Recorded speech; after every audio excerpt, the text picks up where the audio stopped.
ላና ያቤላ ነው።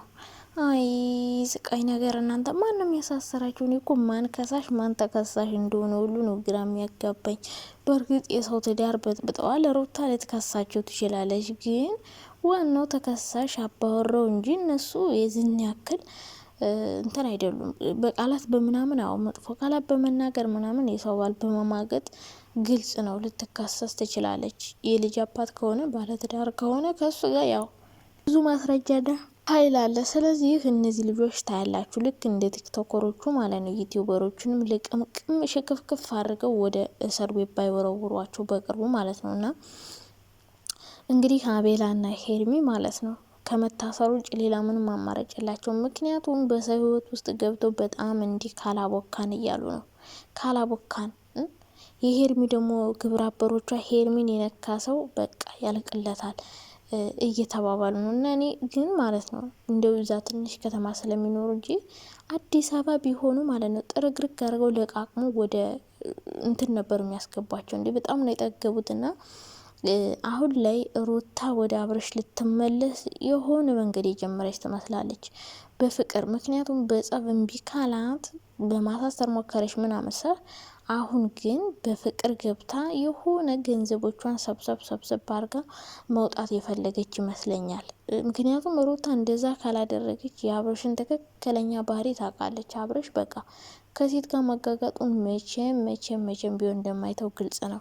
ሄርሜላ ብትሄድ እንኳን ከሄርሜላ ጋር ቢጣሉ እንኳን ሄርሜላን ከሳት ምናምን ከባሌ ራስ ትውረድልኝ ብላት ብትወርድ እንኳን ሲጀምር ደግሞ በክስ የባሌ ምናምን ይባል ነገር የለም። እሱ ከፈለገና ከወደደ ካላስ ከአስር ሴት ጋርም ሊሆን ይችላልና ብታረቃት እንኳን ማለት ነው አብርሽ ሌላ ሴት ከየትም ብሎ ፈልፍሎ ፈላልጎ ማለት ነው ፋብሪኬት አድርጎ ነው ይዟት የሚመጣ። እንዴት ናችሁ? ደህና ናችሁ?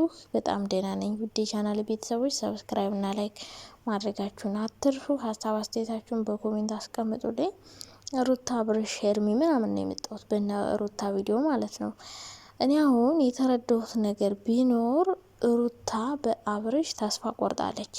ፈርምልኝ ስትለው እንኳን ገንዘቧን አልሰጥም እያላት ነው። እሱ አሁን ላይ በጥበብ በመላ በዘዴና የሆነ ቀስ ብላ ተለሳልሳ ገብታ አብርሽን ጉድ ልታደርገው ይመስለኛል። ከሳ ካልሰጣት ጠይቃ ካልሰጣት ምንድነው ቀስ ብላ ገብታ በፍቅር ነገሮችን መውሰድ ይመስለኛል የፈለገች። ግን ደግሞ አብርሽ ብልጥ ነው። ብልጠቱ በጣም ከባድ ነው። በሱ ስም ነው ሁሉ ነገር የሚያደርገው። ለሩታ ምንም ነገር አያደርግላትም። ገባችሁ አይደል? ለዛ ነው ህግ ድረስ የሄደችው።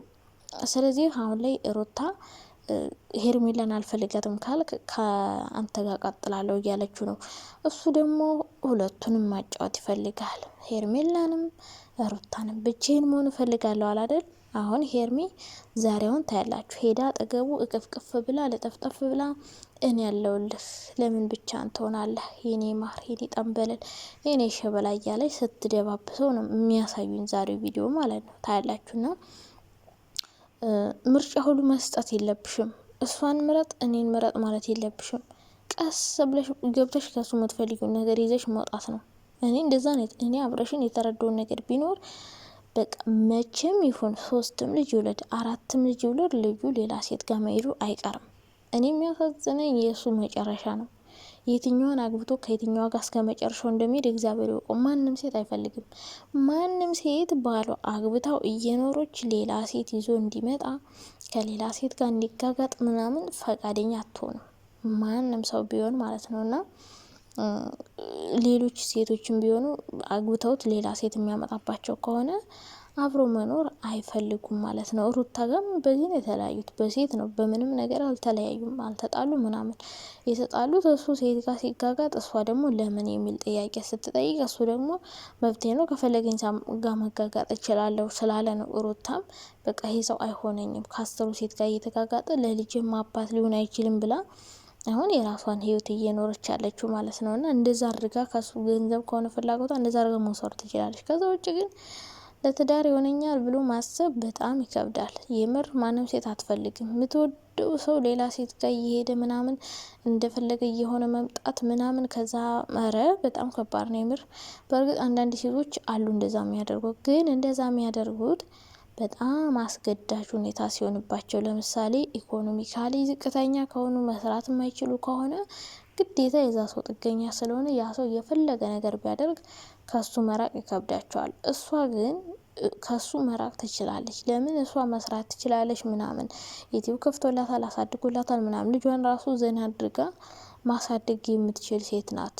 ገባች አይደለ? ስለዚህ አብረሽ ጋር መለማመጥ፣ እንደዚህ በሴት ላይ ሴት እየደረበ ከሱ ጋር መኖር ጥሩ ነው ብዬ አላስብም። ለእሷ ራሱ ለሞራሏ ራሱ ማለት ነው፣ ለጭንቅላቷና ንጹህ ፍቅር ከሌለ ደግሞ አብራችሁ ብትኖሩም ባትኖሩም ምንም ለውጥ የለው። በድን የሆነ ኑሮ ነው የምትኖሩት። ገብቷችኋላ?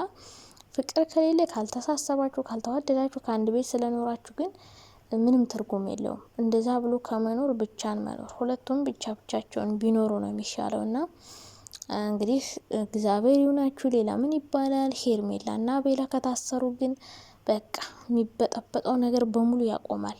ሩታ እንደውም ሄርሜላን ወስደሽ ብታስቀፈድጃት ከዛ በኋላ ማለት ነው ከአብረሽ የምትፈልጊውን ነገር ሁሉ ታገኛለሽ። እሷ ናት እንደዚህ እያቋጨረች ሲታሰር በዋስ ታስፈታዋለች።